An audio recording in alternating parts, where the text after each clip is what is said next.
தட்டைப்பயிர் சாதம் எப்படி பண்ணுறதுன்னு பார்க்கலாம் வாங்க. குக்கரில் 2 டேபிள் ஸ்பூன் எண்ணெய், 2 டேபிள் ஸ்பூன் நெய் சேர்த்துட்டு கடுகு சீரகம் பொரிஞ்சதுக்கப்புறம் பூண்டு 5 பல் பூண்டு கட் பண்ணி வச்சுருக்கேன், அதையும் சேர்த்துட்டு வதக்கிட்டு 2 கைப்பிடி அளவு சின்ன வெங்காயம் கட் பண்ணி வச்சுருக்கேன். சின்ன வெங்காயம் சேர்த்துனா டேஸ்ட்டாக இருக்குது.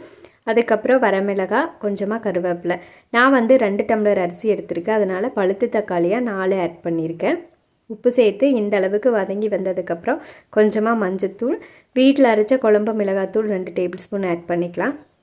நல்லா மிக்ஸ் பண்ணதுக்கப்புறம் நான் நைட்டே தட்டைப்பயிர் ஊற வச்சுருந்தேன், அதையும் சேர்த்து நல்லா மிக்ஸ் பண்ணிக்கலாம். அரிசி களைஞ்சதுக்கப்புறம் சேர்த்துட்டு நல்லா மிக்ஸ் பண்ணிவிட்டு 1 டம்ளர் அரிசிக்கு 2 டம்ளர் தண்ணி விட்டால் போதும். கொஞ்சமாக மல்லித்தலை தூவி இறக்கிட்டு உப்பு சரியாக்குதான்னு பார்த்துட்டு 3 விசில் விட்டு வச்சுக்கலாம். ரொம்ப டேஸ்ட்டாக இருக்குங்க, டக்குன்னு வேலை முடிஞ்சிடும். லஞ்சுக்கெல்லாம் கொடுத்துடலாம். முட்டை, தயிர் இதெல்லாம் வச்சு சாப்பிட்டா நல்லாயிருக்கும். வீடியோ